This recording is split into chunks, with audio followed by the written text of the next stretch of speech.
All right, well, I see there's lots of chatter about the homework that's due today. Can I give you guys some guidance? All right, what's your question? I think this one was the one where you are supposed to construct a bigger device from several smaller devices, right? And was one of them a multiplexer and the other one was a decoder? Oh, and then there was another one to analyze some things. Actually, this is the adder subtractor. Was it just the adder? It was probably just the adder, wasn't it? Just the adder. Okay. Yeah, so here in figure 10.52 is the adder, and I ask you to like draw it out. So there's going to be what, 2 gates here, and because this is a half adder. Right. 5 gates there. 5, is it 5? Yeah. Okay, so there's going to be 5, 10, 15, 16, 17, 18. So you should have 18 gates all drawn out and all interconnected the correct way. Now, does it matter which way we orient her? Well, I mean, the preferred way to do it when it's an adder is that the carry goes it ripples from the right to the left. So, I mean, generally. But I mean, you can, if you oriented it differently, that's fine. So long as the connections are correct. Okay, because in the book, you kind of draw it up and down. Oh, yeah. For one of them, you do it left or right. So then Oh, well, no, I'm saying for adders, it's generally, we switch our convention. Okay. Normally what happens is, the convention is to have the circuit inputs come from the left and the outputs go to the right, or have the inputs come from the top and have the outputs go down. But for adders, because we normally add by carrying, starting with the least significant bit on the right, and the ripple carries to the left, we generally reverse. Right, but one of your answers for the half adder, Mm-hmm. or the full adder, is from left to right. Oh, really? Yeah. I didn't know that. is it okay if we did it? I don't care either way, just so long as they're connected correctly. But then you should be able to count the. Now, what did I have you? We have to do Count the the gate gate delays. delays for that whole thing. Yeah, the gate delays for the whole thing. Yeah. Okay, so. Any questions about that? I mean,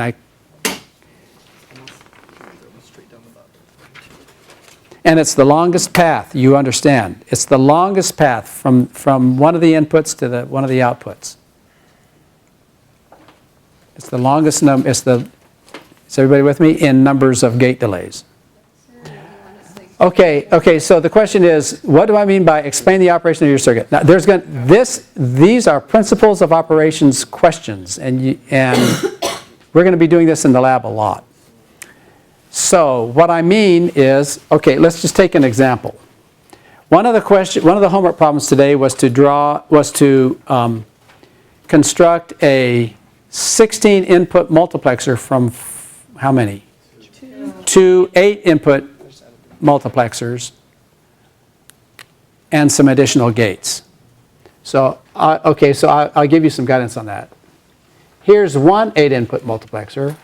1, 2, 3, 4, 5, 6, 7, 8. And how many select lines does an 8 input multiplexer have? 3. Okay? And how many outputs? 1. Okay? And here's another 8 input multiplexer. 1, 2, 3, 4, 5, 6, 7, 8. And it's going to have 3 select lines. Right? And it's going to have 1 output.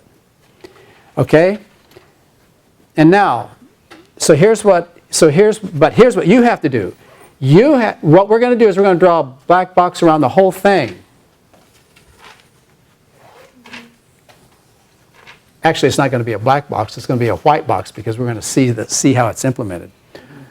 And furthermore, this whole thing needs to be what kind of a multiplexer? 16 input. 16 input, which means it's going to have what? How many selects? 4. 4. So it's going to have 4 selects. 1, 2, 3, 4. Going into the whole thing, it's going to have 16 1, 2, 3, 4, 5, 6, 7, 8, 9, 10, 11, 12, 13, 14, 15, 16. And how many out? 1. 1. So your job, should you decide to accept it, is to do what? Show connections for all of these lines coming in to these, and to have some circuitry here, and show how to combine these with some circuitry here so that this comes out, so that this whole thing functions as one 16-input multiplexer. So when it says explain the operation. And now, to get to your question, what is it when it says to explain the operation of the circuit? It would be, for example, to say, well, these 3 lines, first of all, you can, in your description, you can comment on what you have connected to what. But it's more than just what is connected to what. So you can point out, you can say, well, these lines are connected to here and to here, but this line is connected to here. So, for example, if this input is 0, 1, 1, 1, this line is going to do this and let this go through and not let this go through. Whereas if it's this, then that's going to let this one go through and that one go through, and that's what should go through because this one should go through here and that one's like that. Okay. In other words, explain, or you say this one, the high order bit selects which one, and then you can see how they're connected. You see what I'm saying? Mm-hmm. So as to explain that you understand how the circuit operates. Yeah. That's the idea. I know these are English problems, and so they're, when you describe the operation of a circuit, that's it's a little subjective, but you get the point. Yeah. On the other hand, I will say also that communication, a clear communication is a very important, skill to have in any technical job, so, including digital circuit design. So there you have it, anyway. Okay. Are there any more questions? What did you have? You had a lot of work to do this time, didn't you? It took a really long time. Yeah. I appreciate all your hard work. Good. Thanks. Thank you. That makes me feel a lot better.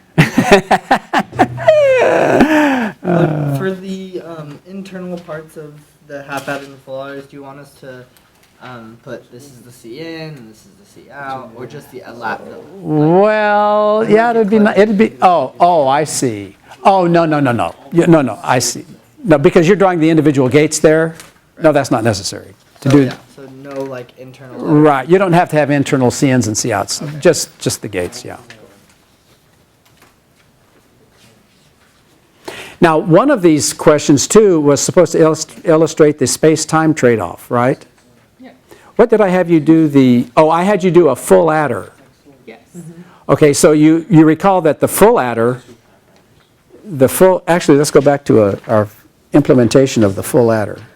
Here is our implementation of the full adder, figure 10.51. Only it doesn't show the individual gates of the half adder. Right. Did I ask you to draw the individual gates of the half adders to make the full adder? And then, so there was I think the gate delay here is more than just 2.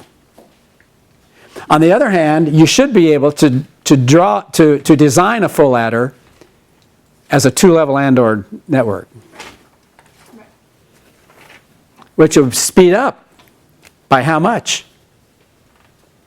From 3 gate delays to 2 gate delays. If you were on sale and say, buy this jacket for 3 gate delays, on sale now for just 2 gate delays, how much did you save? 33%. Is that what it is? 33%. Yeah, save 33%. Yep. But on the other hand, what did it cost you? More gates. How many more gates? Whatever percent. If we doesn't matter which direction we did the percentage change. So as long as we specify we change from A to C. Yeah.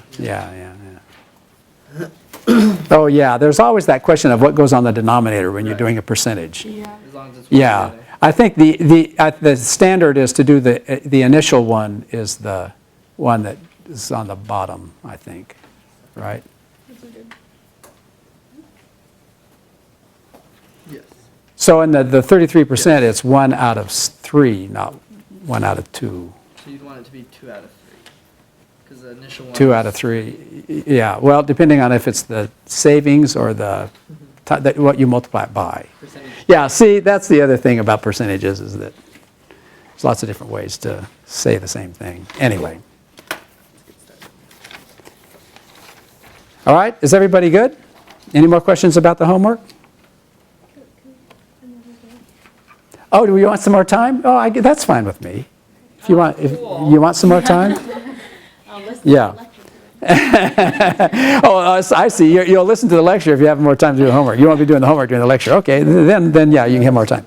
Actually, speaking of which, and now that we're talking about times and deadlines and stuff like this, we decided that we preferred to have a lab this Friday. Are you with me? Well, I looked it up just before class, and normally that lab is scheduled to be offered, the following week, which means we have time to do the material that's in the lab. So I'm just warning you, I'm giving you a heads up that today we're going to do, the topic for today is the arithmetic logic unit. It's the last big combinational circuit that we're going to do. Tomorrow we're going to introduce what are called sequential circuits, and we normally have another whole week of sequential circuits before we do that lab, and that lab is on sequential circuits. So you might want to review the lab. It's all online. Oh, and one more thing about the lab, you guys. I think if at least one person from each lab team has a computer or a tablet or something, I don't think I want to make paper, I'll give you the labs, of course, but the data sheets, I don't think I want to give you data sheets each time, because that's just a lot of paper.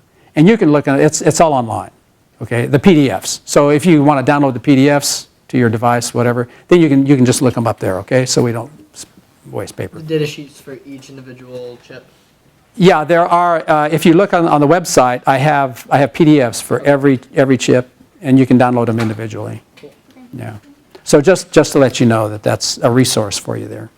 Because I know sometimes the power of the ground, we have to, and sometimes in fact, sometimes what's going to happen in the future, the lab will ask you questions that you can only get by reading the data sheet to give you practice on how to read documentation, digital circuit documentation.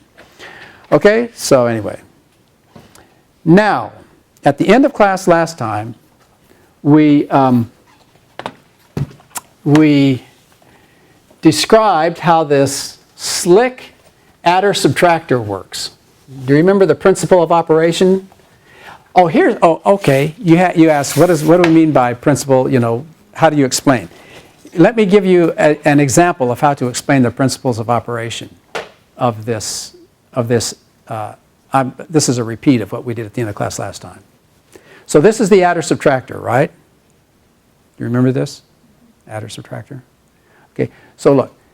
So part of the description would be this. Sub is a line that tells whether the device acts as a subtractor or an adder. If sub equals 1, it acts as a subtractor. If sub equals 0, it acts as an adder. Okay, so you'd say that. All right? That's how it functions. That's the description of the function. And so first, and then you would go through and you'd explain how each one of those functions work. If sub equals 0, then Cn of the least significant full adder is 0, because sub is connected directly to it. Are you with me? And furthermore, if sub is 0, the left input of each exclusive OR is also 0. Are you with me on that? Okay? But we can think of an exclusive OR as a what? Negator. A selective negator. As a selective what? Inverter. As a selective inverter. And if one of its inputs is 0, what comes out? No, not necessarily. If one of the inputs of an exclusive OR is 0, then what is the output of that exclusive OR? Whatever is the input. The input unchanged, right? So you would make that observation. So what happens then is B0 goes through unchanged. And therefore what we're doing is we are adding A and B with no carry in from the least significant adder. Are you with me on that? Mm-hmm. Okay. On the other hand, if sub is 1, what is the Cn of the least significant adder? If sub is 1, then Cn is 1. So we're adding an extra 1. But what are we adding it to? Well, if sub is 1, then the left input of each exclusive OR is 1.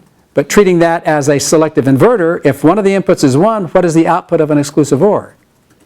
The opposite. Yeah, the opposite, yeah, the inverse or the negation of the other input. Yeah, question? Yeah, I just wanted to point out that those XOR gates are just like the light switches that they have in houses that are connected to the same thing. Oh yeah, I was thinking about that. Oh, that's interesting. Yeah, if you have two different light switches that control one light and one can be upward, it's the exclusive OR. Yeah, yeah. Oh, interesting. Yeah, that's a switching application of the same logic. I think we mentioned that before, that in the beginning this was called switching theory, logic design.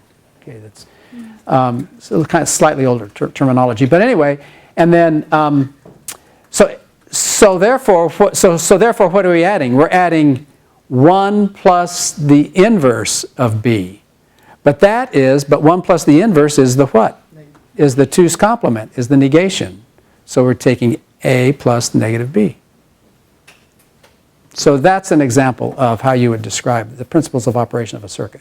Are you with me?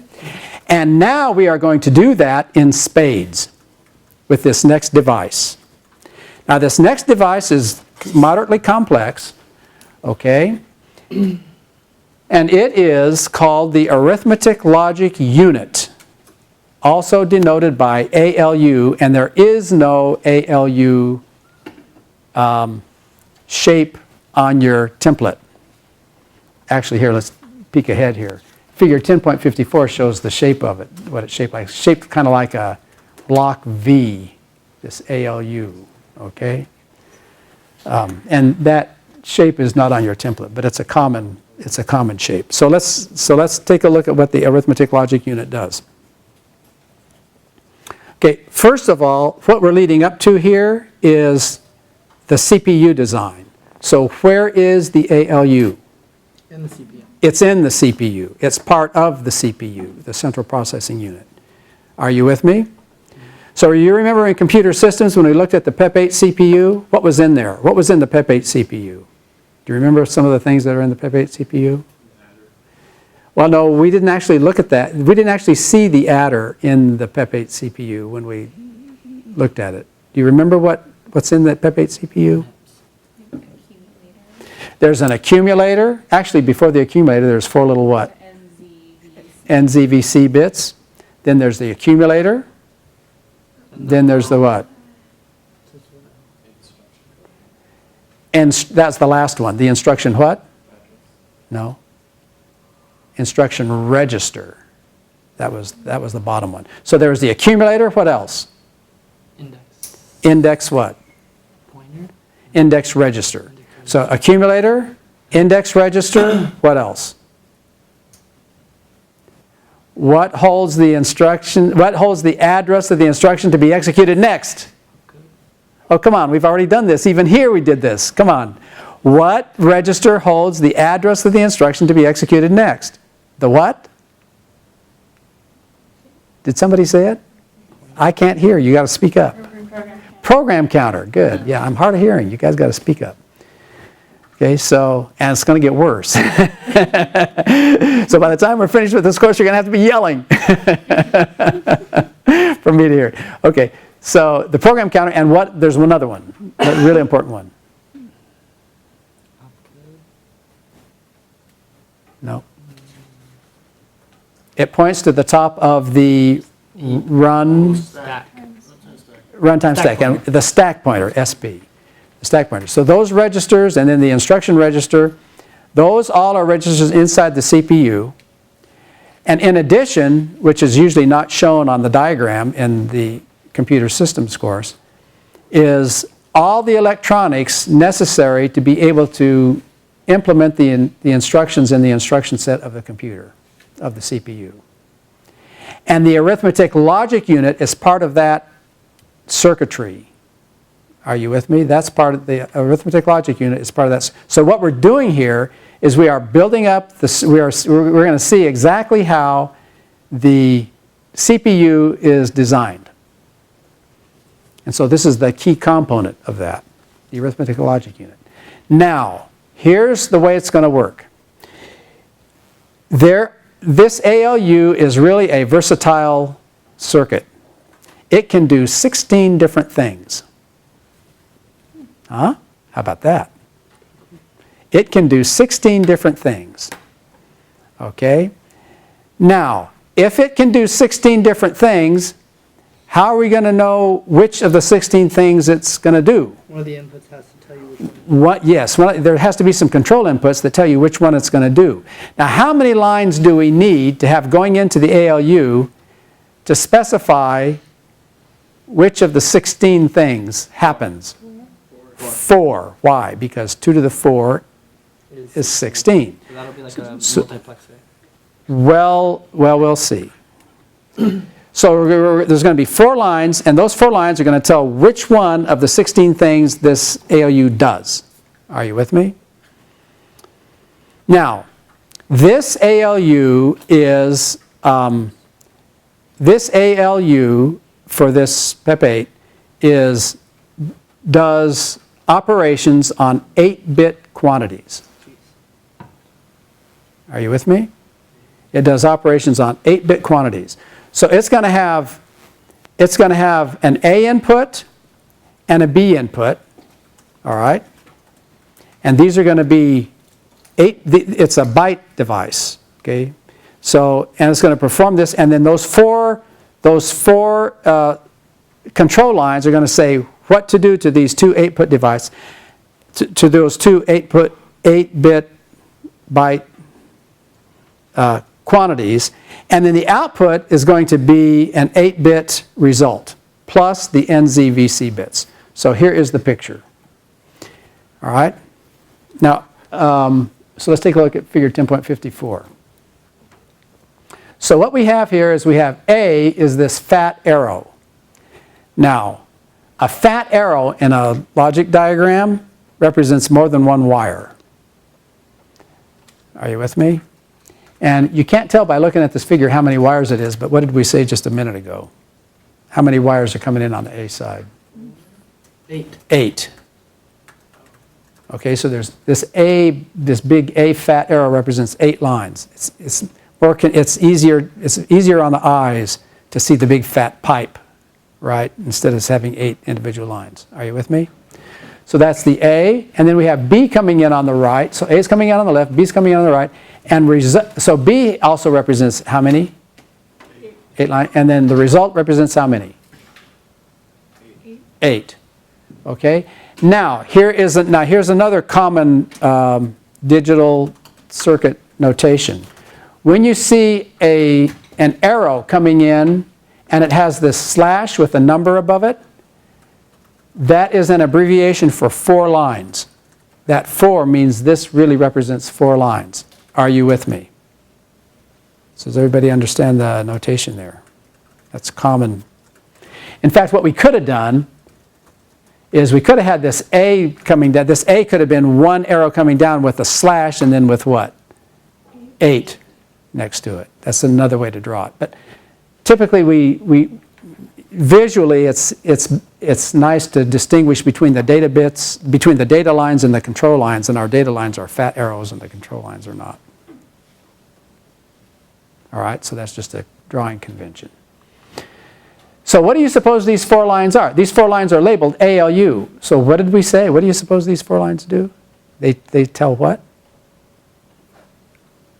The arithmetic logic unit, which function to perform. Which function to perform. Yes, which function the ALU performs. Good. Are you with me? Then also we have coming in Cn, right? So this Cn is going to come from somewhere else, somewhere outside the ALU. Are you with me? And furthermore, not only do we have the result coming out, but what else do we have coming out? N, Z, V, C. Are you with me on that? So those are outputs. So that depends on what goes in. Is everybody clear? Now, on the next slide, we have what this ALU does. How the ALU control lines work, or what they cause to happen. What we have on this next slide are the 16 functions that the ALU performs. Should we write this down? All right. Should we write this down? Well, this is all in the book. Okay. All of these figures are in the book, actually. And they're also on the slides that you can download. So I wouldn't bother writing all this stuff down right now. Anyway, check it out. Do you see the ALU control is on the left, and in binary it goes from 0, 0, 0, 0 up to 1, 1, 1, 1. Is everybody with me on that? And then each one of these in decimal, it's 0, 1, 2, 3, 4, 5, 6, 7, 8, 9, 10, 11, 12, 13, 14, 15. And this next column labeled result says what the ALU does for that particular combination of the ALU control. And look at what this, so let's take a look at each one of these in detail. The first one says A. Now, what does that mean? That means if this is 0, 0, 0, 0, I can't resist.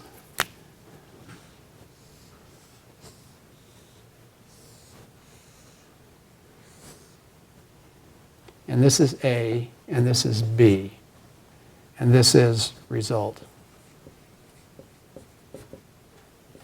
Result. So if ALU is 0, 0, 0, what happens?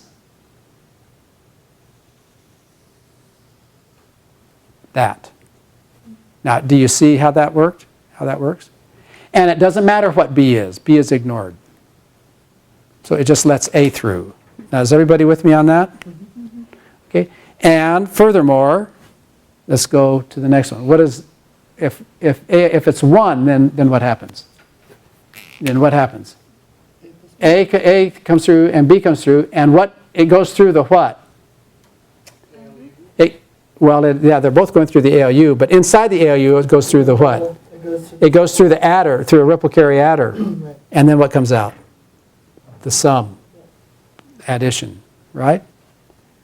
Is everybody with me? A plus B. And furthermore, it doesn't matter what Cn is. On the other hand, if the ALU control is 0, 0, 1, 0, what does it do? B plus Cn. Yeah, oh, and by the way, do you see why we have to spell out plus? Yeah, get down there, there's or. Because the plus sign is reserved for or. So is everybody with me on that? Okay. So if the ALU control is 0, 0, 1, 0, it's A plus B plus Cn. If it's 0, 0, 1, 1, it's A plus what? B complement. Yeah, now you see that bar over the B? That's another notation for complement. It's another common notation for complement. So A plus B bar plus 1. In sequential circuits, it's used a lot. Here, it's a combinational circuit, but anyway, whatever. And then if it's 0, 1, 0, 0, it's A plus complement of B plus Cn. We're going to see how to do subtraction. Yeah, we're going to. Well, 3 is subtraction. Well, we'll get to that. We'll get to how it subtracts in a minute. All right, and then 5 is what? A and B. 6 is what? Which is NAND. Right. Okay. It's NAND. Are you with me? And notice how slick it is with the bar. You don't need parentheses, Right. because it's AB instead of parentheses prime. If the bar is over the whole thing, that's kind of one nice thing about the notation. Are you with me? Mm-hmm. So, and then 7, it's what? If the control is 7, it's OR. If the control is 8, it's NOR. If the control is 9, it's XOR. Exclusive OR. If the control is 10, it's complement. If the complement of what? Of A, regardless of B. These are all And ASLA is what? Arithmetic what? ASLA is what? Do you guys not remember ASLA? move everything. to the left one, right? Arithmetic shift left. You remember that? Yeah. Arithmetic shift left. And then ROLA is what? Rotate left. ASRA is Arithmetic shift right. arithmetic shift right. RORA is Rotate right. rotate right. And now, you guys, what about 15? Zero. What is, it's 0, but what comes out on the N bit? A 4, and what comes out on the Z bit?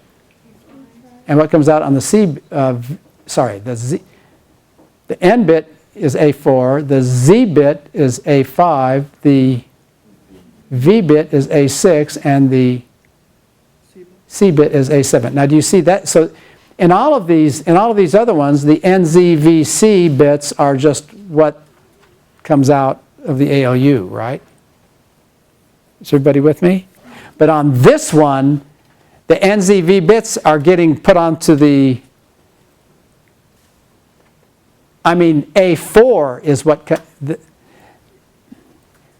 with 15, what's happening is the right, which half of the A?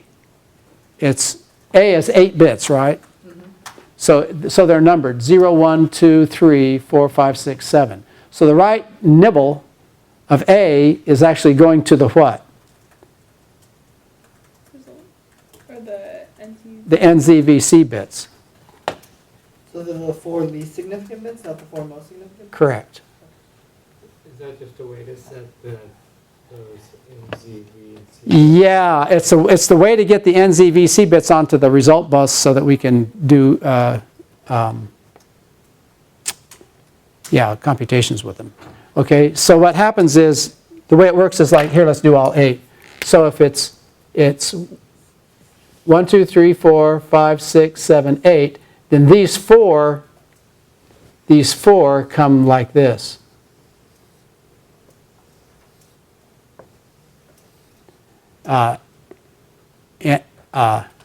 NZVC. These are the out. Right? So it puts those, and that's a kind of a weird, but that 15, that number 15 does that. Okay, now are you ready to see how to do this? Suppose I ask you to design an ALU that does all of this. Could you do it? I think you could do it in about 10 minutes from now. You'll know exactly how to do it. So are you ready for the next slide? The next slide is, what is abstraction? Hiding detail. Hiding detail. So here is figure 10.54. Let's go back to figure 10.54 and do one more thing. How many inputs? No, let's count, 25. 25? 21. 21? 16? I'm hearing lots of numbers.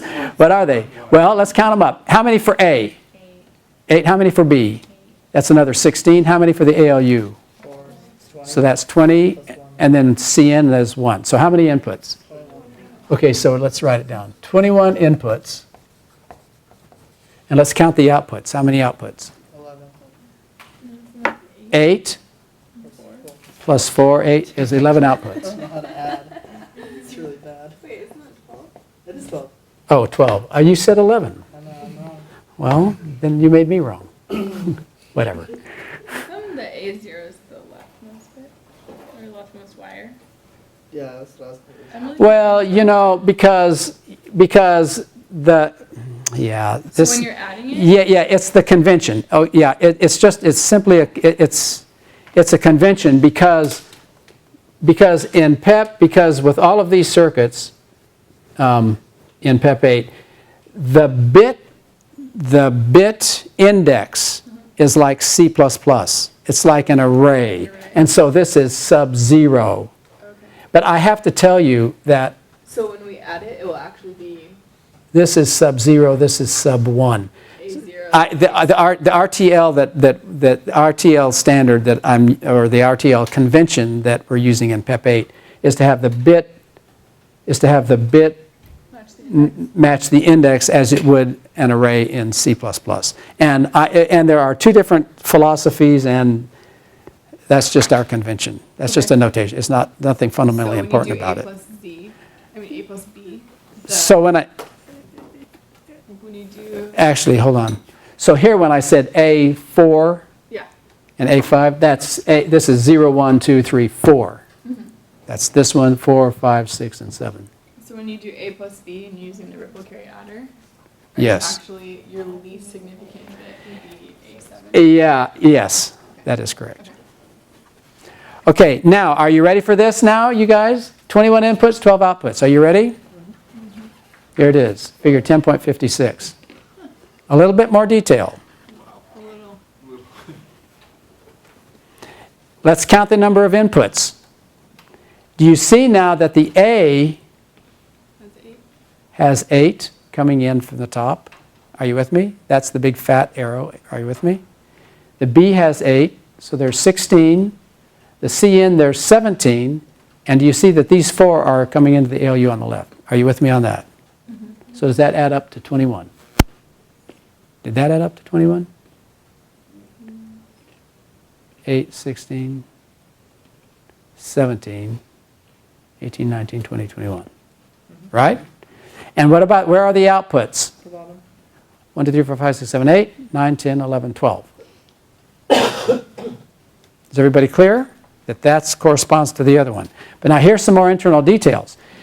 The ALU internally is divided into a computation unit, a decoder, and a bank of multiplexers, and an 8-input NOR gate. Now let's see if we can understand how this works, you guys. This computation unit, that's a later slide. All right? Now, what is a 4x16 decoder? How does the decoder work? Less than many. Yes, whatever is in this ALU, it makes what? One of these what? One of them 1? I'll tell you the function. Well, I'm just asking about the decoder. What's the pattern? The ALU makes what? 16. One of those 16 is going to be what? 1, and the other are going to be all what? Zeros. So those are going to be the enable. Are you with me? 16. Is everybody clear on this? 15 is down here. Yeah. There's only 15. No, there's 16 because it goes from 0 to 15. I didn't see the 15. Oh, yeah, right. Yeah. And now you guys, look. What did we say? If ALU is 1, 1, 1, 1, 15. then that means 15 is going to be 1 and these are going to be zeros. If these are all zeros, that's going to make the outputs all here just be zeros, right? Okay? But if this 15 is 1, what happens is, if this 15 is, now, what we have here are 12 2-input multiplexers. Are you with me? Now, why 12? Because 1, 2, 3, 4, 5, 6, 7, 8 for the result. 9, 10, 11, 12 for NZVC. Are you with me? So if this 15 is 1, then what it does is it takes this 0 from, this leftmost 0 from result and puts it to here. That's one of the multiplexers. Another multiplexer takes the second 0 and puts it here, etc., etc., etc. And the next multiplexer takes this N and puts it here, and takes this Z and puts it to Z out, and takes this V and puts it to V, and takes this C and puts it to C out. Are you with me on that? But where did those NZVC on the left come from? They came from what? A 4, 5, 6, and 7. So that's how they get out there. Now, does everybody understand the principle of operation of how that worked? On the other hand, if this 15 is 0, which it will be if what? One of these, if ALU is anything except, 1, 1, 1, 1, then it's going to be 0, and what's going to come, and what's going to get through? the result from the computation unit is going to be is here, and the next bit of the computation unit is going to go here. And furthermore, the n, actually, what will the n be? Look, what does n tap off of? It taps off of the what? The least, the most significant bit of the result. It's a copy of the what? Sign bit. It's a copy of the sign bit, which is what n, how you do n, right?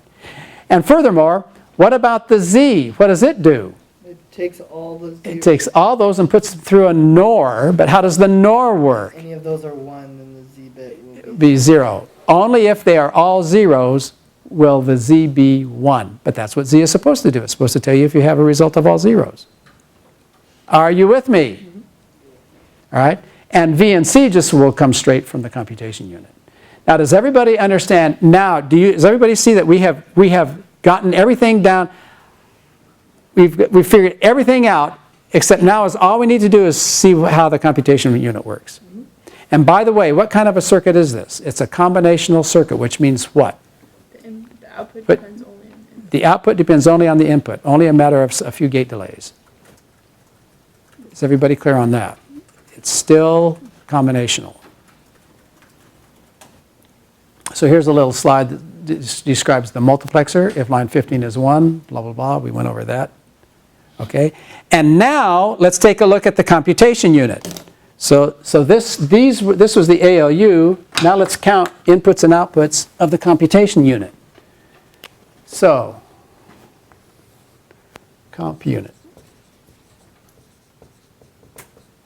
So let's count them. How many inputs?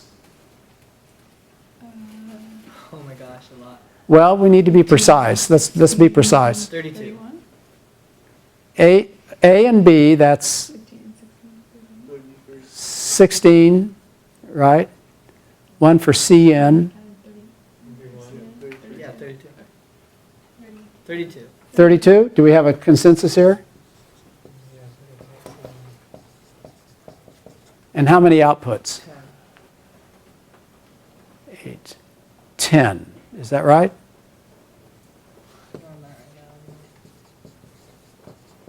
Is everybody clear on this?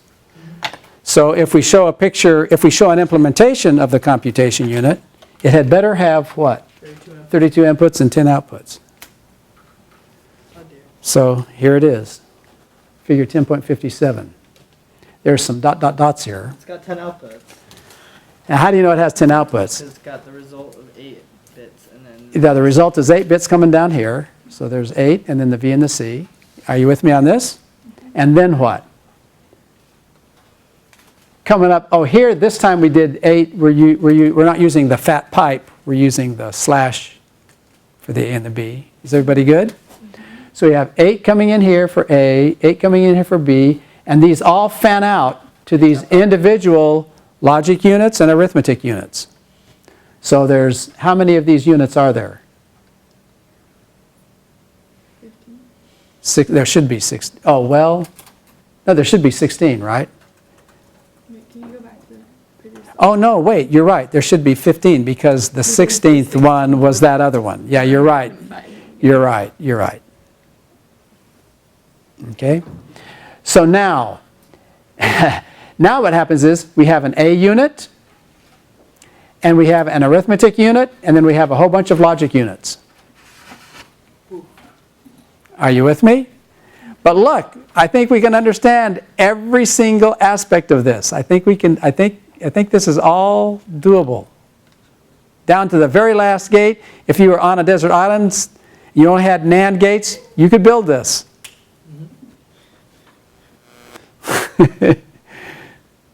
You couldn't eat it for dinner, but anyway. All right. So now look, the A unit, it has A coming in, right? And then it has the result coming out and V and C coming out, and this E is an enable. Now look, do you see this? These lines coming in from the right, 0, 1, 2, 3, 4, 5, dot, dot, dot, up to what?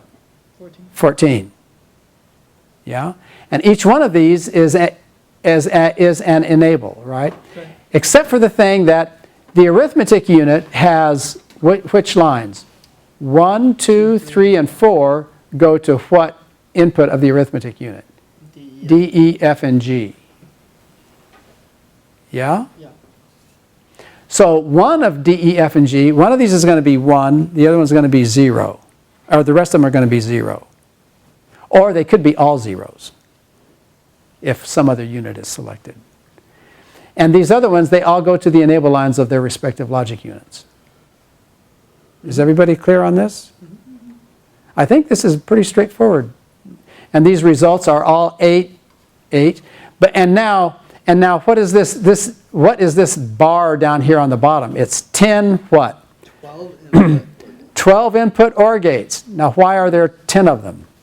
Because there's 10. Because there's 8 from the result and 1 from V and 1 from C coming out of each unit. So there's 10 lines coming from the A unit, 10 lines coming from the arithmetic unit, 10 lines coming from the logic unit, 10 lines, logic unit 5, 10 lines from logic unit 6, blah, blah, blah, blah, blah, blah. Are you with me on this? Mm-hmm. But now if only one of these enable lines, 0 through 14, is going to be 1. When that enable line is 0, what is it going to do? It's going to make them all zeros. And so only the one that is selected by that enable line is going to get through that OR gate, and it's going to be ORed with zeros, and so that's the one that's going to get through. How come it's a 12 input? Isn't it 12, 10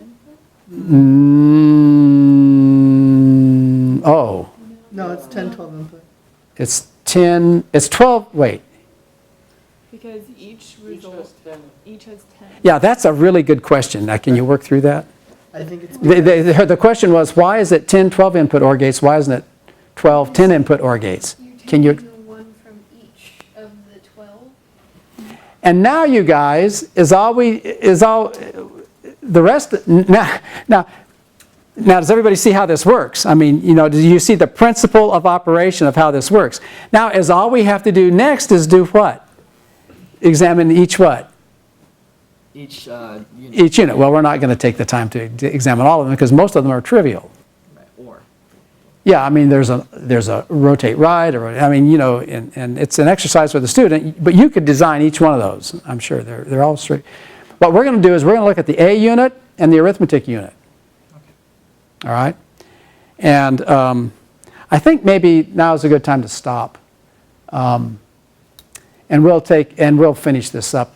And because the arithmetic unit, there's a little more complexity in the arithmetic unit, but we can get it. So we'll pick up right here tomorrow, okay? Good deal. See you next time.